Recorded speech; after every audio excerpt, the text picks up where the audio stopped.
This is Where We Live on Connecticut Public. I'm Lucy Nalpathanchel. At least 106,000 Americans are waiting for an organ transplant, yet federal officials have raised serious questions about the national transplant system, known as UNOS, the United Network for Organ Sharing. It is a matter of life and death. On average, 22 people die each day waiting. That's according to the National Academies of Sciences. Coming up later, Where We Live, we learn about a confidential government report and a 2.5-year Senate investigation, both finding serious weaknesses in the transplant system and why they recommend an overhaul of the network. Washington Post health and medicine reporter Lenny Bernstein joins us, and later we hear from the chief of transplant surgery at Hartford Hospital. Do you have experience with the organ transplant system? We want to hear from you. Find us on Facebook and Twitter at Where We Live. First, we wanted to talk to a Connecticut resident who is waiting for an organ donor. Kevin Prue lives in Madison, Connecticut. He has end-stage liver disease and is on the wait list for a liver transplant. He's searching for a living donor. He joins us now with his wife, Amy, who manages their Facebook page, Kevin's Journey to Liver Transplant. She's also a volunteer with New England Donor Services. Kevin and Amy, welcome to our show. Thanks, Lucy. We appreciate you having us. Good morning. Good morning. Kevin, I'll start with you. I understand you were listed for a transplant back in March 2020, and now you're also a candidate for a living donor. So can you tell us a little bit about your journey on to the wait list and what it's been like? Yeah, and at times I'll deviate or deflect to my wife because she actually knows more about it and has more education. As a patient, you're so much focused on your individual health and path. But I was diagnosed probably 2.5, 3 years ago with having some form of liver condition, which just slowly but expeditiously over a 6-month period of time became very problematic as a health condition. Between the ability to walk, the ability to function, and manifested itself. And one of the byproducts is called ascites, where your fluid doesn't process, your liver doesn't process the fluids going through it, so they call it sweating. And all that fluid just goes into your abdomen, causing pressure on your other organs. So in order to do that, I went through many procedures called paracentesis, where they actually drain the fluid from you. And if you could only imagine going in the morning and an hour and a half later coming out 22 pounds lighter because 11 liters of fluid had been taken off you. That's how much pressure I was experiencing then. I've been listed, to get back to your question, I've been listed for 2.5 years. We've, at that point in time, our team at Yale, which has been absolutely fabulous. I understand you're talking to somebody at Hartford Hospital today, and I'm sure they're just as great. But our team has done everything amazing, led by my primary doctor, Dr. Leah Pecos. So what they've encouraged me to do and us to do, and that's the genesis of the page, is to search for a living donor, which is a tough journey for me personally, and then I'll let my wife talk about it briefly. Because if, as a private individual, you're all of a sudden very vulnerable and putting your whole life out there. Mm-hmm. But the reality quickly around a living donor is what most people don't know is that you can donate a portion of your liver and it will regenerate in 6 to 8 weeks. And the recipient body can take that portion, which will regenerate to a full functioning liver in 6 to 8 weeks in their body. And that's just something that people don't know. They're aware of liver transplants from deceased donors, but not living donors. So Well, thank you for explaining that to us, Kevin. Amy, I understand you're the spokesperson for the family. Again, you created that Facebook page, Kevin's Journey to Liver Transplant, and you're volunteer with the New England Donor Services. And so tell us what it's been like to try to find a living donor. And, when you think about who you're reaching out to, how wide a net you're casting. For sure. It's been a challenge. There's so many different levels, so many different aspects that you're trying to sort of pay attention to and take care of. But number one for us, the waiting list, as most people are aware, is long. You're told that from the get-go. I think unless it's an absolutely acute case, where a donor is found immediately for someone, suffering, acutely. But other than that, you're tasked with, sharing your story and hoping to find a living donor. And of course, we start with these rings with our closest family and friends. But even though you start there, it's not really an ask. We're not comfortable asking anyone for part of their organs, but we share our story because there are altruistic donors, there are family members who may be interested, but we in no way ever wanted to impose or have anyone feel obligated. I did approach the Center for Living Organ Donors at Yale on Kevin's behalf. I'm not the right blood type, nor are our children, so that kind of eliminated our most immediate family. So then what we did was we got brave and we just chose to share our story more publicly, and we created kind of a Christmas card type mailing, if you will, with Kevin's picture and our story. We always feel it better to, speak accurately from the source. And we chose to, really be as authentic and accurate as possible and as informative as possible. So we provided information on the card about both living and deceased donor types. And as we've gone along, we've had many people call to inquire, to be tested. We have had 3 very, very close calls, individuals who have gone to Yale for 2 days of full-scale testing and unfortunately have just not been the right and accurate match, the perfect match for the consideration of both the donor and the recipient. So what we've done then is, done the mailing. We've just decided to kind of share our story on Facebook, and I have spread out a little bit into Instagram, but Facebook seems to be a little more, a little easier for me to use to share the story, almost in a diary type form. And as we've gone along, we've come across so many people who have reached out who have either received a donation or have been a donor themselves, and they're encouraging and they provide hope.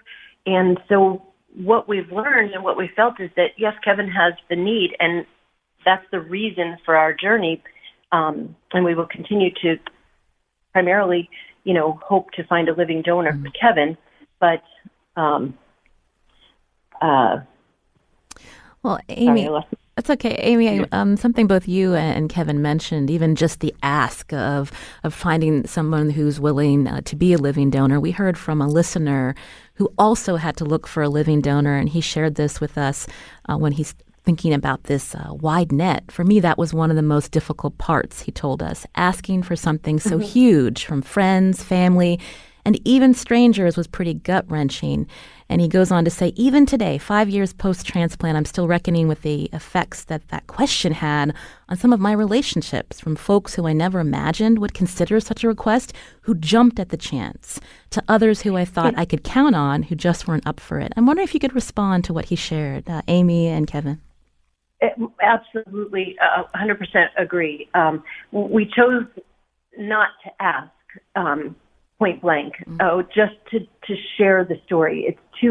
Was too much to ask of anyone, but sharing the story and letting it evolve. And lo and behold, yes, the people that have stepped up or just called, and some will let us know, others, we don't know that they've called. It's kind of a very tough emotional thing all around. And so we kind of look to the greater good here in going through this journey. If the purpose is to share our story, it can maybe help others as well. It can start the conversation. And we've met some wonderful, wonderful people through New England Donor Services and Donate Life Connecticut, who have kind of helped us to get comfortable with the process and understanding that by sharing our story, if we can raise awareness for the value of what a donated organ can do, and then that will be good as well. It'll be good for all those waiting because, as you said at the top of the story, there are hundreds of thousands of people waiting. And if more people were registered as deceased donors, we're choosing to search, and tell our story for Kevin in the hopes of a living donor so that it can be, sooner than later, so we don't have to wait till he's, bedridden and scheduling a living donor transplant is actually, we're told, could produce a more favorable outcome. But a deceased donor, and many, many people have had deceased donors, and their stories provide us hope. And so we're inspired by it all. I actually had an aunt who was transplanted in 1989. She had a liver transplant at Yale. So we know what good can come of that. That was from a deceased donor. We also have had an unfortunate experience. Kevin's dad passed away from liver disease in 2013. So we've experienced that side of things as well. And now we find ourselves kind of in this middle limbo area, and doing all that we can, trying to take some control of our destiny here. And Amy, you mentioned this feeling of being in limbo. Kevin, I just wanted you to respond to what Amy shared and, what it's been like for you day to day. What I guess the best way I can paint it is, the events that Amy shared have been roller coasters when and everybody had told us early on it's like a roller coaster. We didn't know what that meant. We know what it means now, but we didn't know what that meant early on, almost through the orientation of the programming, getting familiar and getting ourselves educated on this. But with every hope and everything that doesn't work out, there's highs and lows emotionally.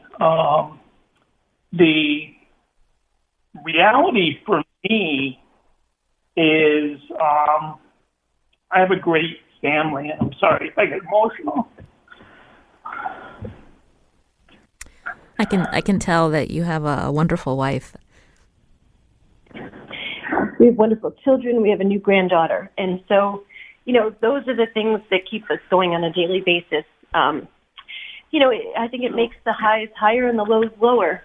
But the reality is this was unplanned, and so many things for people are unplanned. So I'm not lacking sympathy or unempathetic to that. Everybody can have a story and put it parallel to this. It's opened my eyes to that. But I had so much more to give and so much more to do. You still do. He still does. Well, Amy, I know you and Kevin have said that you're both hopeful. You're getting the story out. You're encouraging people to learn more about becoming a living donor. Can you let our listeners know where they can go to either get more information or to help Kevin? For sure. For Kevin specifically, the easiest access is to our Facebook page, which you've referenced, and that's Kevin's Journey to Liver Transplant. It's a public page, so you don't have to be on Facebook. You can just Google that, Kevin's Journey to Liver Transplant, and it'll come up, and anyone can see that.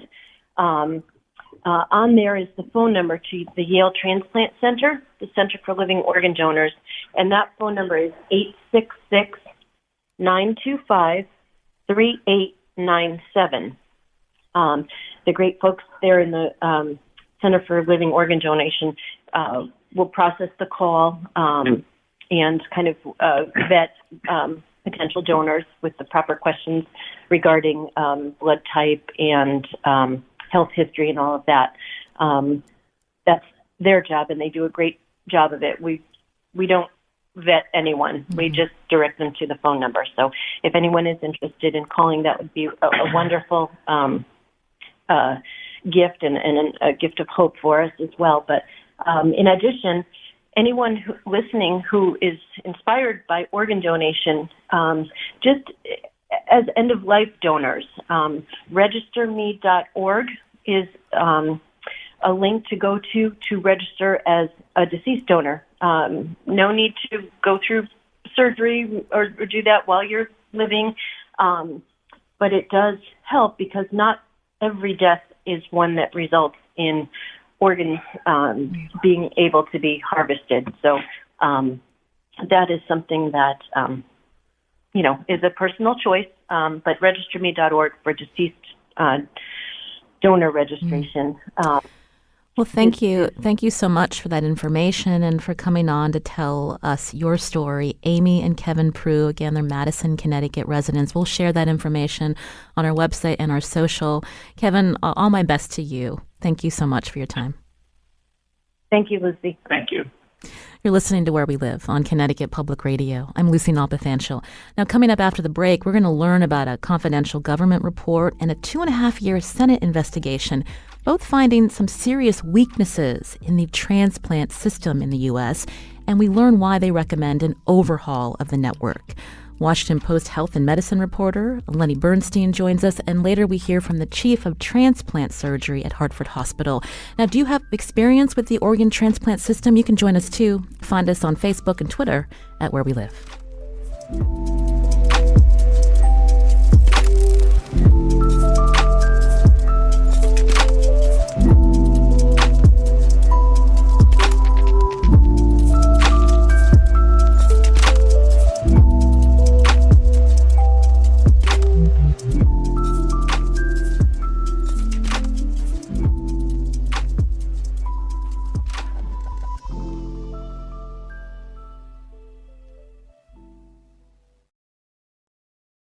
This is Where We Live on Connecticut Public. I'm Lucy Nalpathanchel.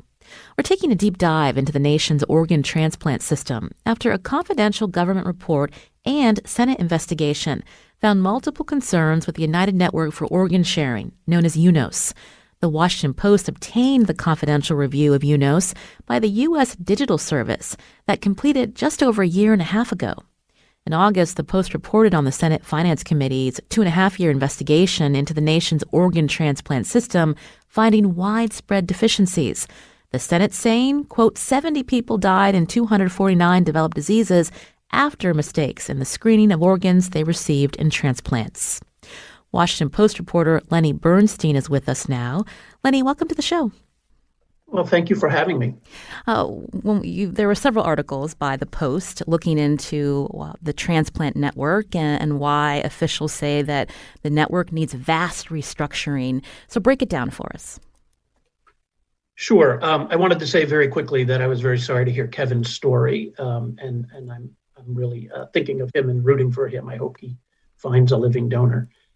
You can think of the digital service as sort of a red team or a strike team that gets invited into different agencies, sometimes nonprofits, but mostly federal agencies, to examine their tech. And they're really top-notch engineers. They were invited by one of the government agencies, HRSA, to look into the tech that UNOS uses to run our transplant system. And they found that it is highly flawed. First of all, it has never been fully audited by anyone in the federal government, which is alarming because UNOS has run the system for 36 years. It crashes. It may crash a little bit more often than the kinds of crashes that we are familiar with in the systems that we use. It's not in the cloud. The algorithms that are used are so complicated and so interwoven that when they want to make a policy change, it can take a very long time to just push that through their tech. It relies on a lot of manual input, which in the day of electronic medical records is not a good thing. Subsequently, the Senate came out with its own 2.5-year investigation of the system, and that also was very wide-ranging, but they examined hundreds of thousands of documents, and one of the documents they found was a UNOS report that showed that from 2015 to 2022, the 70 people died and 249 caught diseases as a result of their transplant. I may not have the years correct off the top of my head, but it was a 7-year period. Now, let's be quick to say there were over 170,000 transplants during that period. And so, it's a teeny tiny little fraction, but still these were preventable mistakes. They were blood typing mistakes. They were failure to screen. They also found that a lot of organs go to waste. About 21% of kidneys procured in this country are never transplanted. Those are the result of transit mistakes. They are the result of surgeons being very picky about the organs they use. They are the result of mistakes made by the organ procurement organizations. There was a surgeon who testified at the hearing on this that there were organs stashed in a storage center overnight, and then by the time they got to her, they were useless. We've mentioned, sorry, Lenny, you mentioned UNOS now. I'm wondering if you could then maybe describe the network, because there's the UNOS that's based, I believe, in Virginia. It's a nonprofit, but then how it interacts with what are known as organ procurement organizations, because when we think about some of the mistakes that are being made, who's responsible here? Yes, it's a complicated system. The government gives 57 small nonprofits called organ procurement organizations monopolies over little pieces of territory. The country is divided up into 57 pieces. And each OPO is responsible for one of those pieces, but no one can compete with them. They have the contract. They procure the organs at hospitals when somebody dies, when a brain death occurs. And I wanted to point out that very small percentage of deaths are eligible for transplant. So it's a difficult job. And UNOS sits at the center of this and coordinates it with some monitoring from the government, but not very much. And that is one of the core problems here. They take these organs, and in the most of the time, more than 80% of the time, they are kidneys, and they bring them to the transplant hospitals. Often they send them on airplanes, but with livers and hearts, surgeons will oftentimes come out and get them themselves because they are so rare and valuable. When we think about what the investigators uncovered, I understand that UNOS doesn't have any motivation to modernize. There has been not much scrutiny of this network. You mentioned HRSA that oversees them. So what can the government do moving forward to fix this, worried about hacking or further mistakes? Yeah, you've put your finger on the core problem here. When the National Organ Transplant Act was written in 1984, it was written with UNOS in mind. And UNOS, it was written in such a way that it has to be a nonprofit and it has to be a single contract. UNOS won that contract and subsequently has, without any competition, won the next 6 contracts. So UNOS has held this contract since we had a law on transplant, 36 years. It considers the tech that it uses to be its own. That is, it doesn't belong to the government. It belongs to UNOS, a nonprofit organization based in Richmond, Virginia. So its motivation is to hold on to this contract as long as it can. It's a $65 million contract with $6.5 million coming from the government. It's not a huge contract by any means, by government standards, but it's a good contract and it employs a lot of people. it resists efforts from the government to make it modernize. Why? We don't really know. Is it the spending of money? Is it that something would change? We don't really know why UNOS has been so slow to modernize. But what we do know is the only way to create competition with UNOS is for Congress to change the law. And as you know, that's a very difficult lift these days. That's for sure.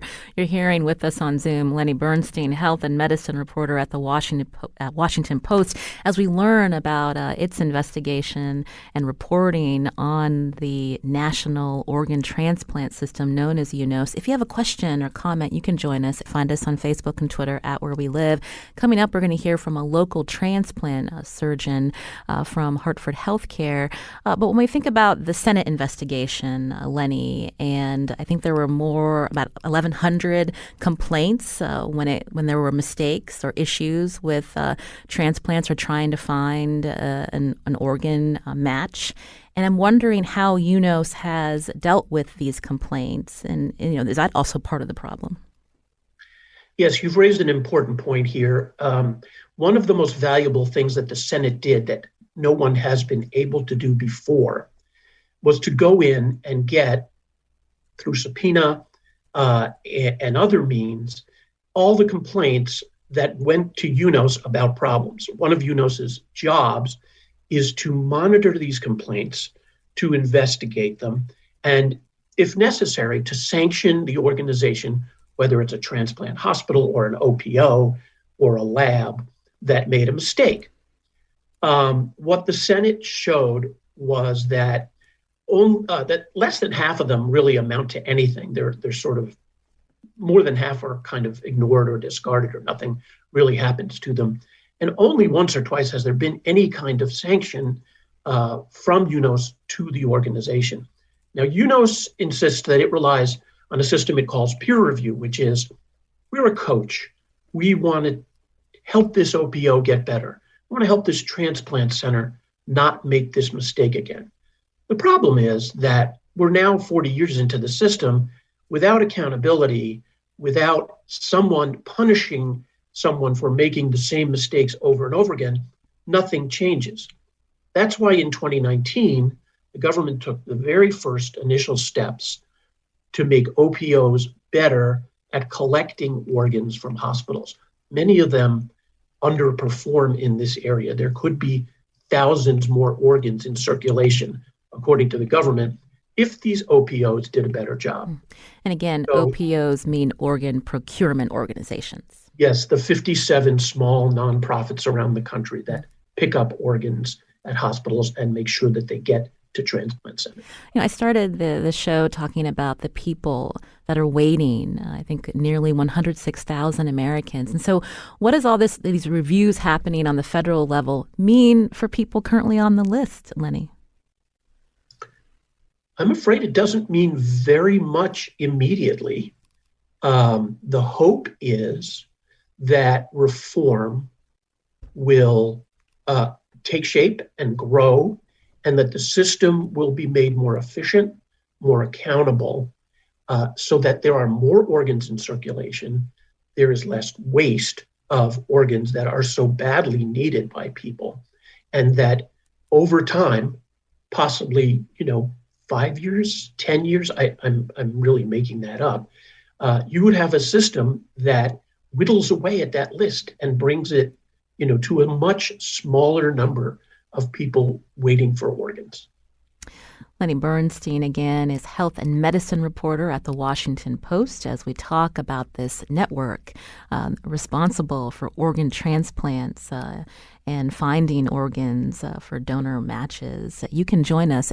Find us on Facebook and Twitter at Where We Live. Coming up, we're going to get another perspective from a longtime transplant surgeon at Hartford Healthcare, Dr. Glenn Morgan. We're going to take your questions, too. Now, have you had experience with the organ transplant system? Join us. Find us on Facebook and Twitter at Where We Live.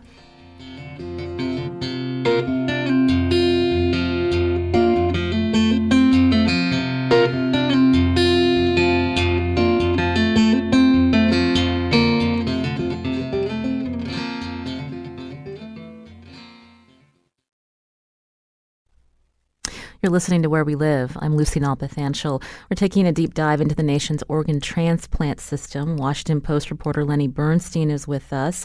And joining us now with another perspective is a longtime transplant surgeon, the current chief of transplant surgery at Hartford Hospital, Dr. Glenn Morgan. Dr. Morgan, welcome to our show. Thank you very much for inviting me, Lucy. Lenny says this is a complicated system. When we look at the reporting by the Washington Post, one of the findings, the White House's U.S. Digital Service found the technology that matches donated organs nationwide to patients has failed repeatedly. There are regular system crashes, so a need for modernization, and there's a reliance still on manual data input. So as a transplant surgeon, what's been your experience?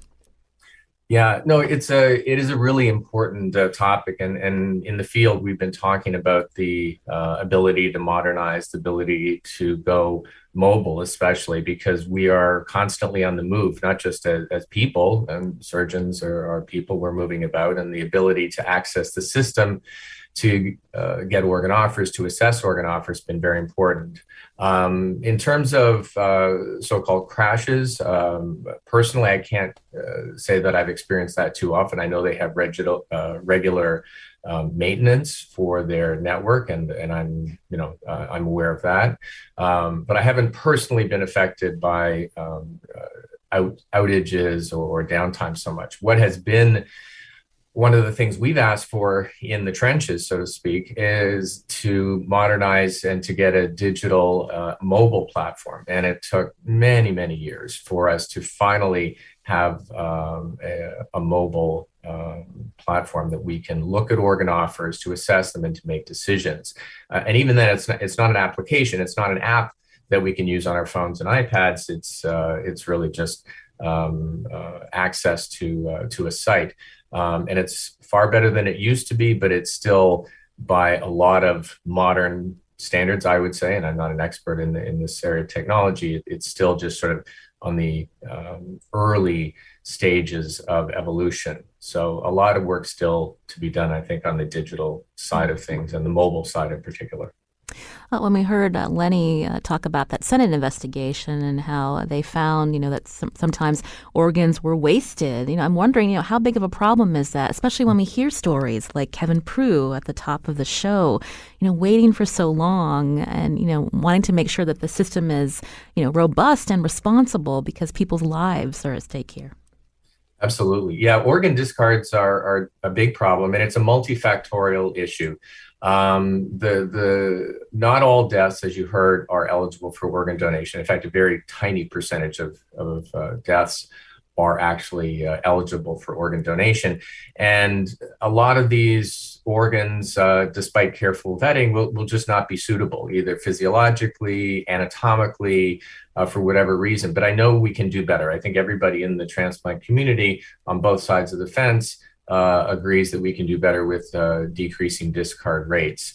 I do want to point out that Kevin's situation is very different because he's at this point looking to obtain a living donor organ. So not at all what we are talking about here with the UNOS technology and the discard rates. But still, discard rates we should be working very hard to minimize. And it's a problem that there's almost various conflicting missions, because as the transplant center, our mission, of course, is to get our patients healthy. It's to get them through this process, to give them a new starting line for their lives. And so we're driven by getting transplants done and doing transplants as often as possible. That's the mission. That's our new mission, and not a new mission, but a reinvigorated mission based on HRSA metrics for the last year, to do more transplants, to get more people off lists and back to their families and their communities. But we're also under tremendous scrutiny by regulatory agencies for outcomes, and insurance companies will be looking at that. They will grant contracts. They will award centers of excellence contracts based on these data. And so when transplant centers are looking at organs, there's this conflicting mission. Well, we want to get more transplants done, but we have to do the best. We have to do the cases that are 100% successful, or most likely to yield the highest degrees of success. So it makes it, there's this conflict about trying to get as many transplants done with the organs available, knowing that not all of these are going to be ideal, so to speak. So there is a push-pull for the transplant center. And then, of course, UNOS and the OPOs in the middle, and they have their mission and their vision for the way things should work. So there are these three competing entities when we should all really be moving forward in unison, or at least in harmony. Mm. When we think about the OPO, the organ procurement organizations that serve this region, do you have full confidence in the work that they're doing to find matches and to help with transportation to your hospital? Yeah, I do. In this area in New England, it's called New England Donor Services. They do an excellent job. It's a challenge for everybody, especially in the last several years, because the organ allocation systems in the United States changed recently, particularly as it pertained to first lungs, then hearts, then livers, and then kidneys, in that order in the last 6 or 7 years. And so organs that used to be limited to a large degree based on geography have now, those geographic barriers have been taken away, which was a very good thing for our patients. So the patients who are the most in need, the critically ill patients, are now getting organs at a much higher rate. So the success rates for getting organs to critically ill patients have gone up. There's still a big need for patients who are more stable, but getting those organs to people, because the geographic boundaries have been taken down, are now, we're dealing with a lot more logistic challenges, getting these organs from point A to point B. So we used to get organs primarily from New England. Now it's very unusual for us to get organs from the New England area. We'll be getting them from the Midwest or the South because of the dropping of these geographic barriers. So it's been good, but it's also a challenge when you think of logistics. You're hearing Dr. Glenn Morgan here on the show, Chief of Transplant Surgery at Hartford Hospital. Lenny Bernstein's still with us, health and medicine reporter at the Washington Post. Lenny, I wanted to hear your response to Dr. Morgan's perspective, including that conflict that he had mentioned. I agree completely with what he said. I think organ transplantation is a medical miracle. I've studied it now for years. The advances made since early organ transplantation, both in technique and in immunosuppression, are incredible. And, there are hundreds of thousands of people alive today because we have this in our country. That said, the government has put Dr. Morgan and his colleagues in a difficult position. They are judged on the success rate of their patients. How many of them are still alive X years down the road? So the incentive for Dr. Morgan and other transplant surgeons is to pick the very best organs, to look them over carefully and say, this is the one that's most appropriate for my patient. That's terrific, but it means they might pass on some, and they may go elsewhere or they may not be used. And so he is in a very difficult position, trying to satisfy both goals that he mentioned. Dr. Morgan, I wanted to go back to you because I am curious about the screening process for both eligibility and matching donors, because when we hear that the Senate Finance Committee's investigation looking at these complaints with UNOS, again, 70 people dying, 250 others developing diseases after organ transplants, again, that is a tiny fraction of all transplants done, as Lenny mentioned, but even this reliance on manual input of data. And I'm wondering if you can talk about that and, again, other places where the system could be improved. Yeah, it's first of all, without knowing the details, because as you are very much aware, the devil's in the details. So when we talk about these, I'm not sure that we're dealing with data entry errors or issues where, for example, a donor will be identified, an organ will be transplanted, and then weeks to months later, it's found that a disease has been transmitted, such as a virus. So I suspect a lot of these are like that. And before the technology existed, for example, to check donors for hepatitis C with accuracy windows of 24 to 48 hours, so transitions or transmissions of diseases like that could occur. We're now a lot better at that, and the medical science is a lot better at detecting these diseases, just as we are with COVID. We can now turn over a COVID test in an hour. So I suspect some of these things may just be dated, and in medical technology terms, even a few years can outdate something quite significantly. The data entry side is really, a lot of that comes on the transplant center end, where our staff have to enter data on patients who are either being added to eligibility lists or are being expected to be reported on after transplant and how they're doing. And you'll notice I use the term eligibility list, which is really an important distinction because most organs are allocated, and kidneys are the one exception to this, but the other organs are allocated based on the severity of one's illness, or basically stratifying how ill your organ is making you. Kidneys are the only exception. Kidneys are still allocated largely on the amount of time you've been waiting for a kidney, but the others are allocated based on how sick you are or how sick your organ failure is making you. Lenny, did you want to respond when we think about the data that was used in the Senate report, and even where some of these errors were encountered in terms of people getting sick or dying? I'm going to pick out one area that a couple of surgeons mentioned to us and then testified as well at the Senate hearing, and that's tracking of organs.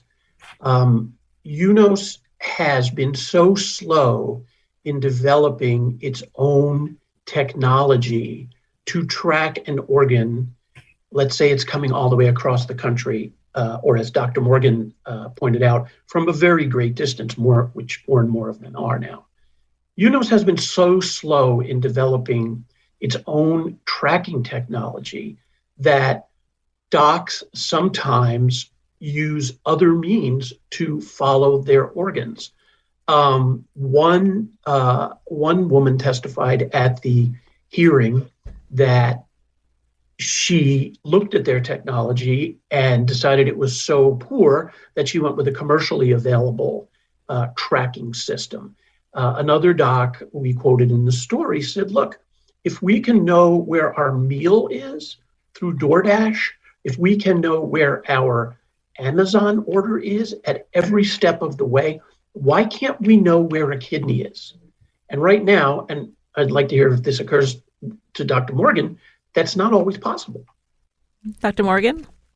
Yeah, no, Lenny's absolutely spot on this. It actually, we actually now, and it's just starting to happen within the last year, organs are packed now with GPS devices in the packaging, so we can track them, but it's not universal.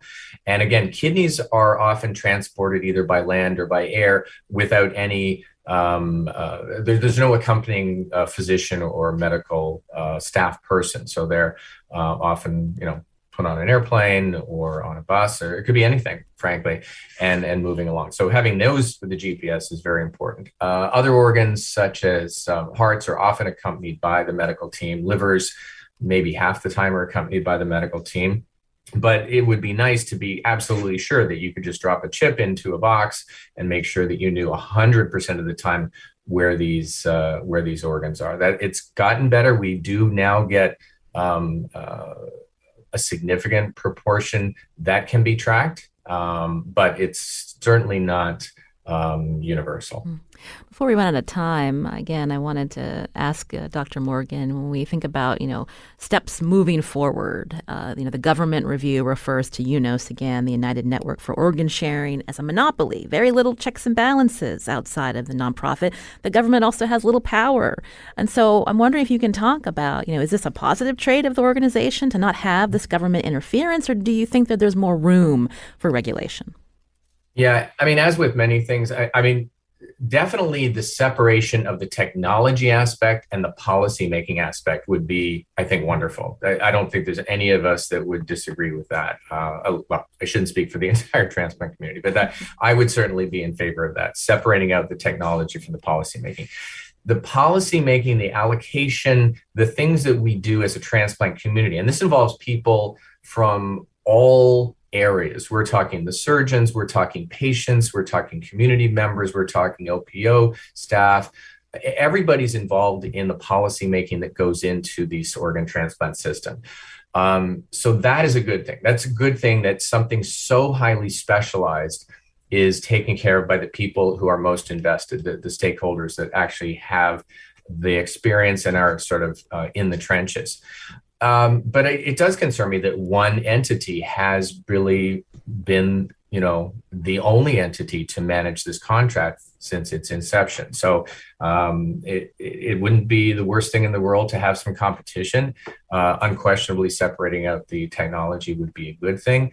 But keeping the oversight of policy and procedure bylaws is still, I think, very important to have with the transplant professionals and people who really have a significant stake in the success of the whole system.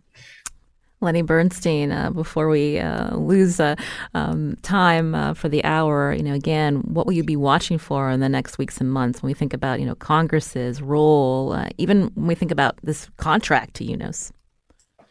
The critical thing that everyone is watching right now is whether this obscure government agency, the Health Resources and Services Administration, which is the direct supervisor of UNOS, whether it writes the request for proposals, which is essentially saying we're going to put out another 5-year contract, whether it writes it in a way that other nonprofits can compete for the technology part of the contract.